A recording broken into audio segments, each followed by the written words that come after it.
Terima kasih. Oke, makasih Bang. Terima kasih untuk diskusi di awal yang menurut saya cukup komprehensif. Kemudian kita mau ingin beralih ke Bang Anis Mata. Assalamualaikum, Bang Anis. Gimana? Waalaikumsalam. Halo, Alhamdulillah. Ya, udah wah, kedengeran? keren. Saya lihat gambarnya high definition kayaknya nih Bang. Cerah sekali Bang. Gambarnya bagus sekali nih Bang, gambar Abang. Lockdown soalnya jadi segar. Baik, Bang Anies, ini saya harus akui pertama tema ini kelihatannya cocok sekali dengan apa yang Abang sampaikan ya dalam beberapa waktu terakhir tentang warning Abang tentang akan muncul dari krisis COVID ini adalah krisis kesehatan awalnya, kemudian krisis sosial dan bisa berujung kepada adanya pergolakan atau tatanan dunia baru atau artinya banyak negara-negara yang gagal yang akan gagal. Nah mungkin itu pengakuan saya yang pertama Bang. Yang kedua pengakuan saya yang kedua adalah ini yang terlibat di Zoom Bang 458. Ini kelihatannya paling banyak ini pendukung-pendukung Abang ini kelihatannya ini. Dari Blora saya lihat ada dari Aceh dan sebagainya ini Bang. Ini Lagi semangat. lagi semangat luar biasa ini teman-teman Partai Gelora yang seakan-akan haus gitu dengan ilmu dan knowledge ya. Mungkin Abang saya kasih waktu 20 menit Bang untuk menjelaskan ya pertanyaan mendasar dari topik kita diskusi ini, mengapa negara-negara gagal dan juga nanti mungkin kaitannya dengan konteks Indonesia Bang tentang pidato terakhir dari Pak Jokowi. Silakan Bang Anies. Bismillahirrahmanirrahim. Assalamualaikum warahmatullahi wabarakatuh. Waalaikumsalam warahmatullahi wabarakatuh. Terima kasih sudah diundang hadir di sini dan menurut saya ini tema yang tepat sekali dan relevan setelah kita mendengarkan pidato Bapak Presiden Jokowi dan kalau kita melihat gestur beliau memang luar biasa marahnya beliau ya dalam pidatonya itu ya. Yang pertama karena krisis ini adalah krisis multidimensi. Seperti yang saya katakan pada seminar kita yang lalu, pandemi ini akan berkembang ke dalam fase-fasenya menjadi krisis ekonomi yang sekarang sudah terjadi, kemudian nanti berkembang lagi menjadi krisis sosial yang sekarang sudah terjadi juga di mana-mana dan saya lihat di Indonesia ini cikal bakalnya sudah mulai muncul. Kalau di Amerika dipicu misalnya oleh pembunuhan Floyd misalnya, di sini dipicu oleh RUU HIP. Iya. Kalau di BLM ya Black Lives Matters. Ya, jadi kalau di sana ada BLM, di sini ada HIP gitu ya. Kemudian yang selanjutnya ini akan berkembang menjadi krisis politik dan krisis geopolitik global. Karena itu saya menyebut ini krisis multidimensi. Yang kedua ini adalah krisis sistemik karena pilar-pilar utama dari sistem global baik politik maupun ekonomi sekarang ini relatif tidak bekerja. Kita ambil contoh misalnya ada dua pilar utama misalnya dalam ekonomi global yaitu perdagangan internasional dan pergerakan manusia, people movement. Dua faktor ini kan sekarang terhenti hampir sama sekali ya. Perdagangan internasionalnya ini terhenti secara relatif. Yang kedua, people movement juga terhenti sama sekali gitu ya. Sekarang kalau misalnya kita cari tiket dari Indonesia mau kemana saja kota di dunia ini susah benar sekarang karena tidak ada penerbangan. Dan semakin diterapkan protokol kesehatan dalam industri itu pasti mati. Tidak akan secara bisnis tidak akan layak gitu ya. Jadi ini satu contoh dari bahwa krisis ini adalah sistemik. Yang ketiga saya menyebut krisis ini krisis berlarut, artinya dia akan memakan waktu yang lama. Secara global kalau kita lihat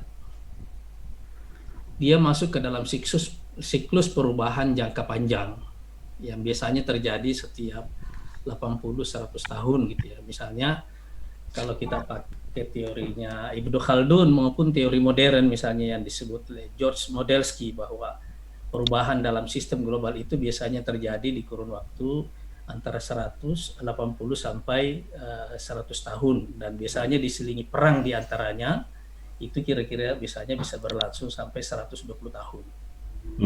Karena itu banyak orang yang memperkirakan berdasarkan tahun-tahun di mana sejarah modern itu dibaca, paling tidak krisis yang sekarang kita alami ini akan berlangsung 10 tahun sampai 12 tahun ke depan. 10 sampai 12 tahun ya, Bang? Ya. Apa ini, Bang? Saya bahkan membaca satu prediksi lagi bahwa kemungkinan di tahun 2023 dan 2026 akan muncul lagi virus-virus dari jenis yang lain. Jadi kita akan mengalami masalah ini hampir secara permanen sebagai salah satu faktor disrupsi dalam sistem global.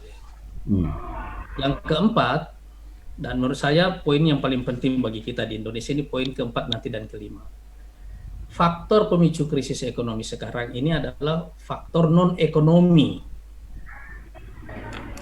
yaitu pandemi.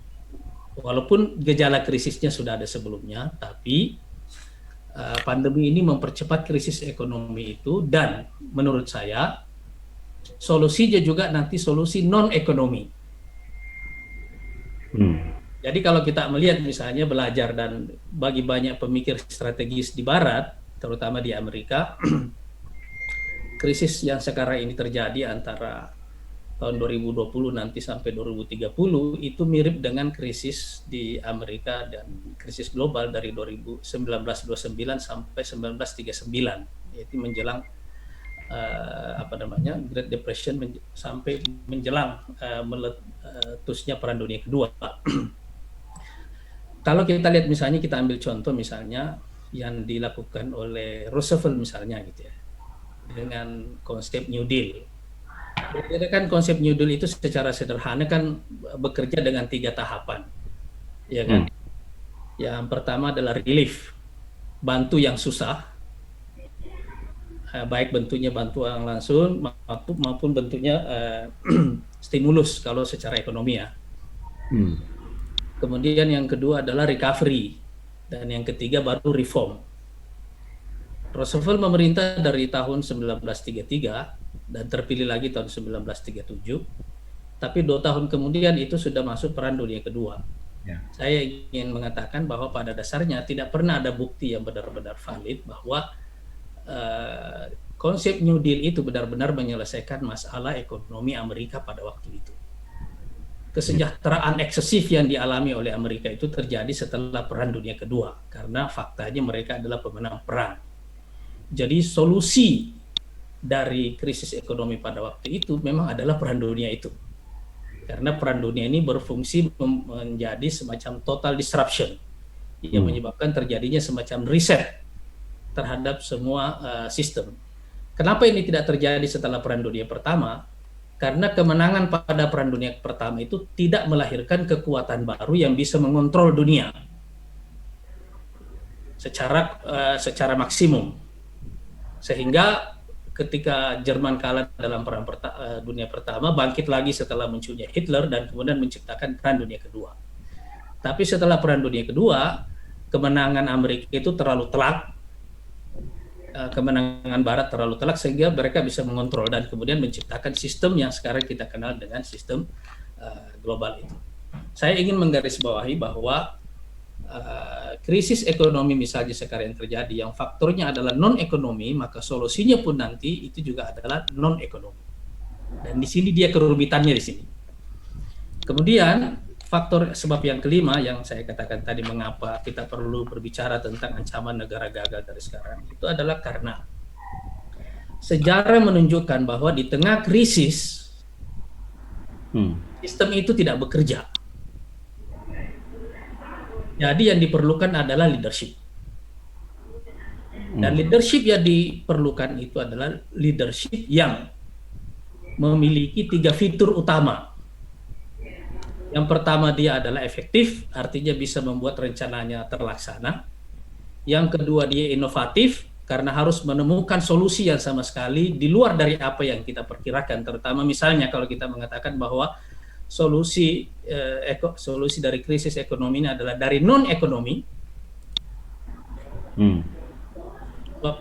Sebab semua solusi-solusi ekonomi ini tidak akan efektif, sehingga kita memerlukan solusi non ekonomi setelah itu. Kan ini membutuhkan kreativitas yang luar biasa. Dan fitur ketiga itu adalah kolaboratif, karena itu harus melibatkan banyak sekali kekuatan dan institusi yang diperlukan untuk itu. Sehingga tantangan besar di sini adalah tantangannya pada leadership, bukan pada sistemnya. Tantangannya pada leadershipnya, karena krisis ini membuat sistem tidak bekerja, dan substitusi utama dari sistem itu adalah leadership. Jadi saya bisa memahami kalau Pak Jokowi kelihatan sangat marah sekali dalam pidatonya itu. Ya memang ini ini masalah utamanya, karena tantangannya bukan lagi pada sistem, sebab sistem itu tidak bekerja. Nah, 5 alasan ini perlu kita jadikan sebagai alasan untuk dari sekarang bicara tentang ancaman negara gagal itu, supaya kita tidak hanya berpikir bicara soal pandemi dalam skala mikronya, tetapi bicara kita sebagai bangsa yang berhubungan dengan arah sejarah kita. Karena ini adalah ancaman, menurut saya ini adalah ancaman eksistensial. Nah, sekarang kalau kita masuk ke negara gagal, biasanya tahapan menjadi negara gagal itu ada 3. Yang pertama, kalau negara itu kehilangan efektivitas. Kehilangan efektivitas itu maksudnya adalah bahwa semua rencananya tidak bisa jalan. Dan menurut saya, kalau kita lihat pidato Pak Jokowi tadi, itu ini yang dimaksud, ini yang terjadi sekarang ini. Kehilangan efektivitas itu. Jadi semua instrumen yang ada, kita tidak kekurangan sumber daya, tapi semua instrumen itu tidak bisa bekerja, tidak bisa mendeliver apa yang merupakan janjinya, tidak bisa mengeksekusi apa yang sudah dia rencanakan dari awal. Tahapan yang kedua, kalau ini terus berlanjut, itu akan turun pada tahapan yang kedua, yaitu kehilangan legitimasi, kehilangan dukungan, baik oleh publik maupun oleh para basis dukungan politiknya, yaitu koalisi yang menyertai pemerintah.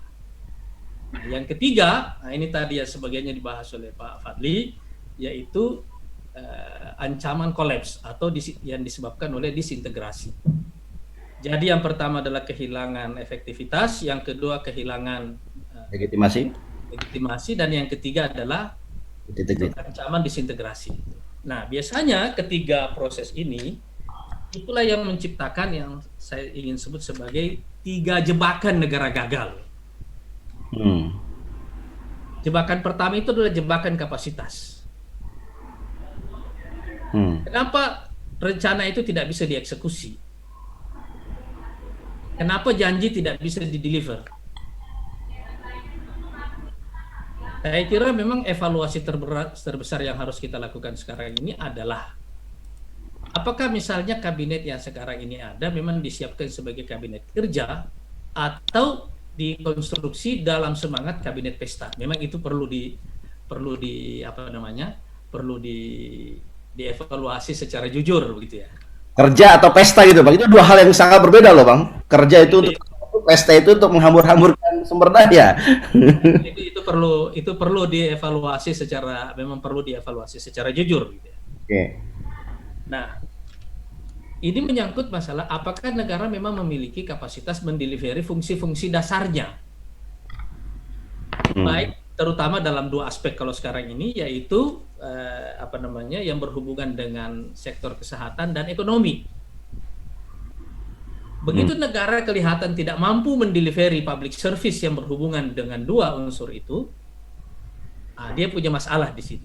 Dia menjadi tidak efektif, dia menjadi dan kelihatan lumpuh, tidak mampu mengeksekusi rencana-rencananya atau mendelivery janji-janjinya atau yang merupakan tugas utamanya sebagai negara.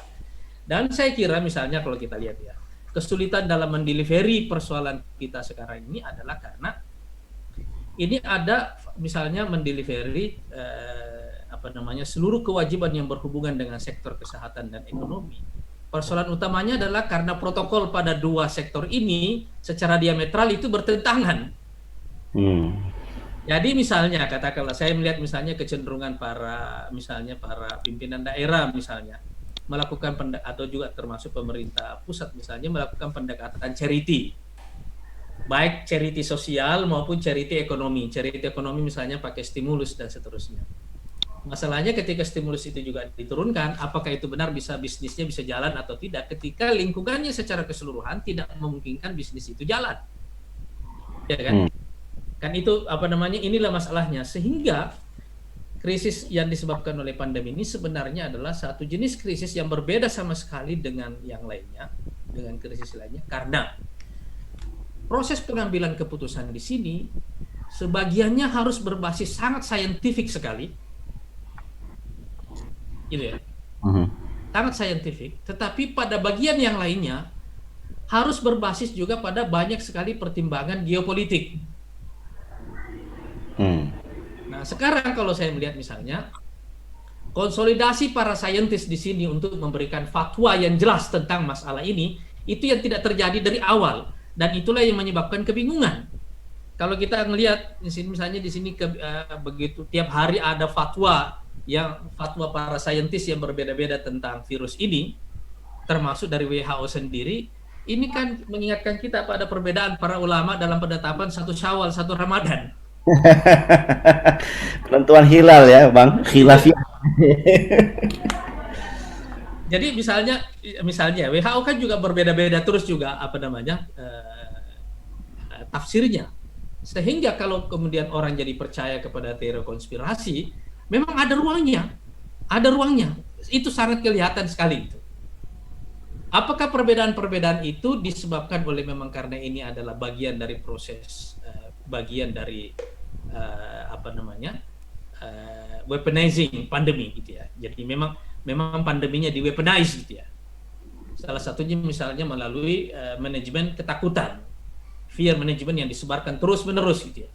Kalau setiap hari kita dihantui misalnya oleh ancaman gelombang kedua dari virus, gelombang ketiga, kemudian virus baru yang muncul dan seterusnya, itu kan membuat kita lumpuh untuk bergerak.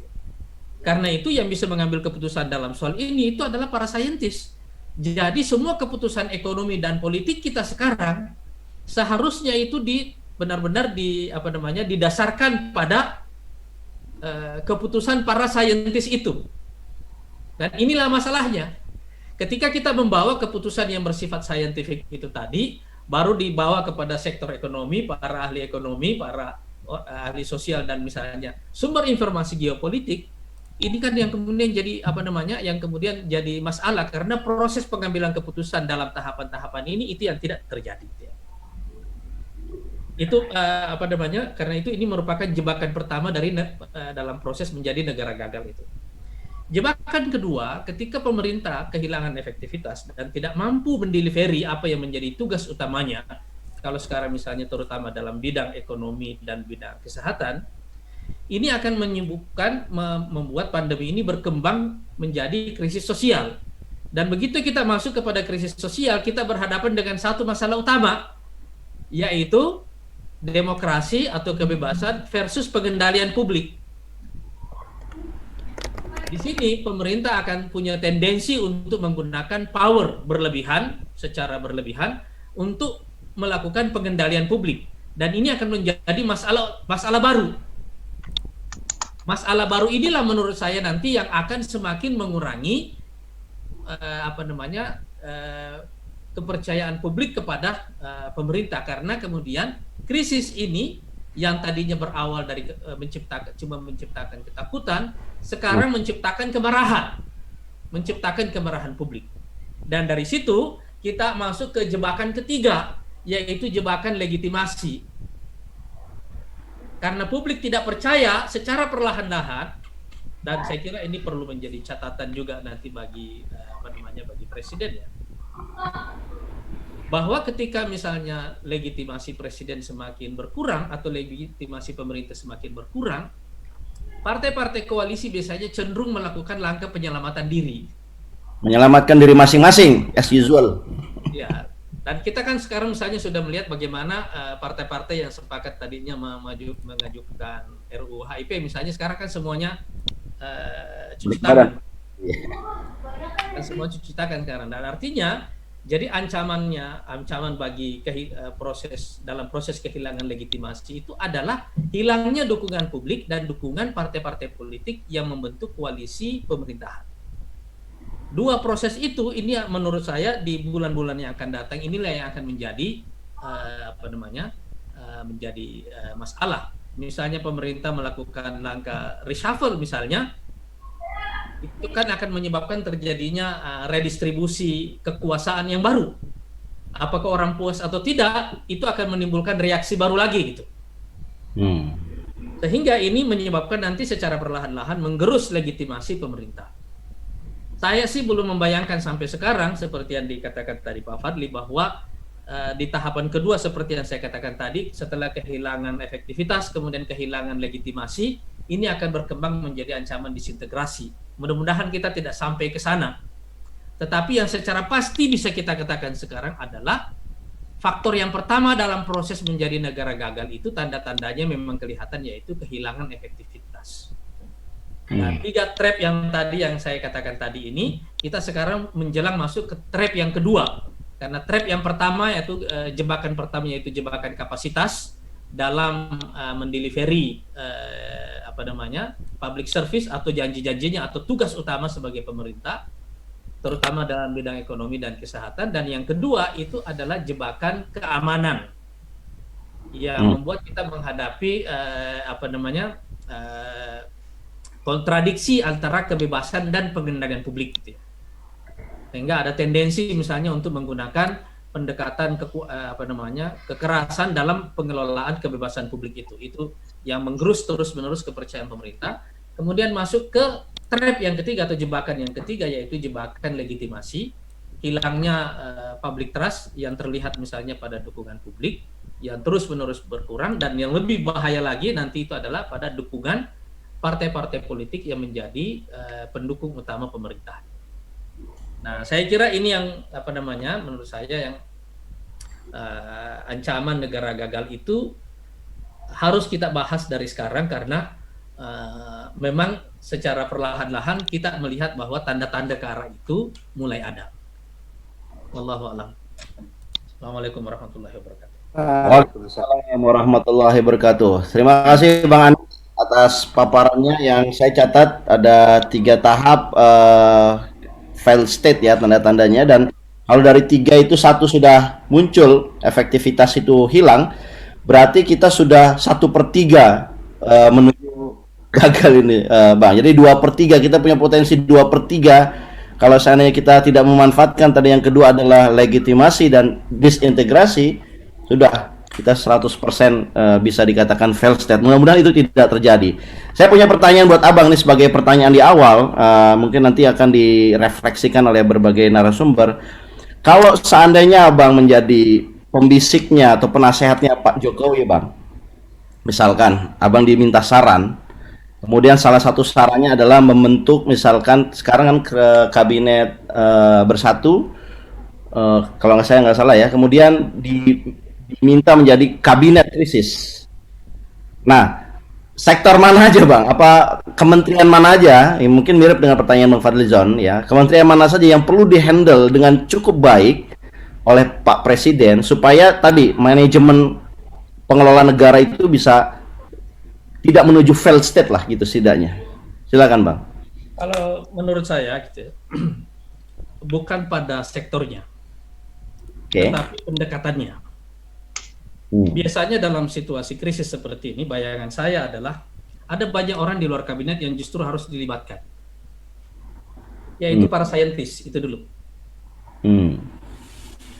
Saintis yang berhubungan dengan semua isu ini itu harus dilibatkan, dan seharusnya itu secara langsung dipimpin oleh presiden. Presiden tidak perlu masuk ke dalam micromanagement, tetapi dia harus mengetahui apa yang diputuskan oleh para ahli itu.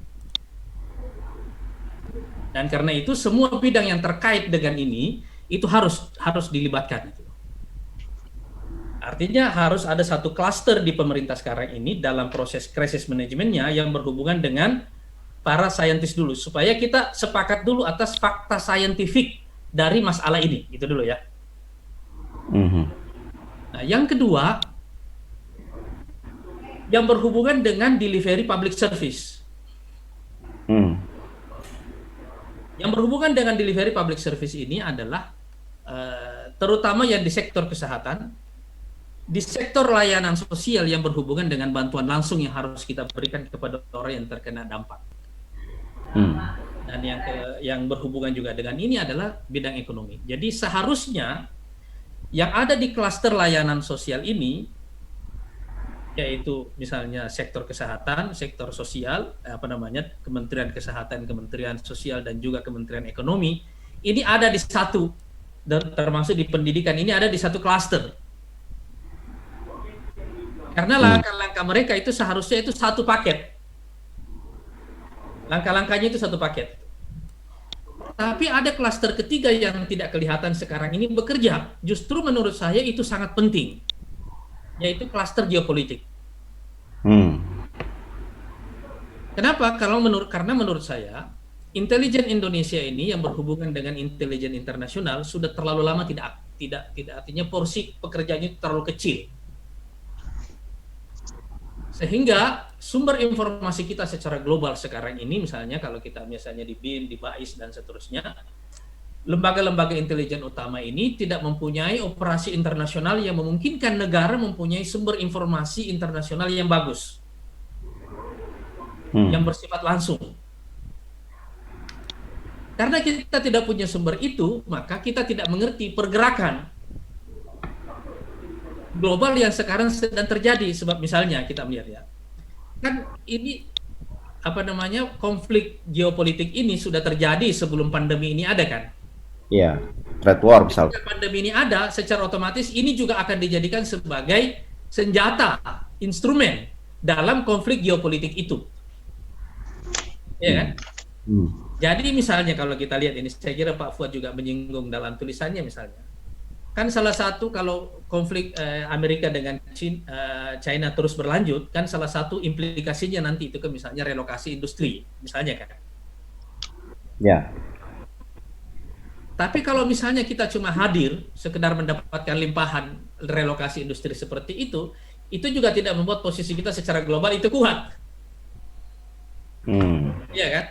Itu kan kira-kira membuat kita kira-kira ya samalah dengan Vietnam. Gitu. Ya. Iya kan? Artinya kita masih ada di dalam kategori misalnya negara dengan gaji rendah yang artinya gross tingginya berasal dari fakta bahwa dia labor market itu murah. Ya. Ya kan? Dan growth-nya dari investasi FDI misalkan. Ya. Jadi itu sebenarnya tidak membuat posisi kita bisa dapat untung sedikit, tapi artinya dapat faedah dari situ, tapi tidak membuat posisi kita secara geopolitik itu kuat. Justru menurut saya yang saya lihat misalnya, ketika konflik Amerika dengan China ini menguat di sini, pada waktu yang sama dia akan memperkuat sekutu-sekutu utamanya. Yang pertama adalah Jepang. Yang kedua adalah Australia, yang ada di kawasannya. Yang ketiga adalah Taiwan. Yang keempat adalah Korea Selatan itu. Artinya Amerika akan memperkuat sekutu-sekutu utamanya ini sebagai bagian dari instrumen konflik geopolitiknya dalam melawan China, dan itu berarti bahwa arus investment ataupun arus sumber daya mereka akan mengalir ke sini. Sementara kita di sini di Indonesia dan di Asia Tenggara pada umumnya mungkin tidak akan mendapatkan limpahan yang signifikan di situ. Iya kan? Mungkin tidak akan mendapatkan limpahan yang signifikan di situ. Tetapi semua konflik ini secara langsung mempunyai impact kepada kita. Jadi karena itu menurut saya 3 klaster utama ini mesti ada di sini dalam pemerintahan yang harus di-manage secara langsung oleh presiden. Yang pertama itu adalah klaster scientist. Ya. Yang kedua itu adalah klaster yang berhubungan dengan public service. Yang ketiga adalah klaster geopolitik. Mantap. Baik. Ada lagi Pak Anies yang mau ditambahkan? Itu aja dulu. Oke.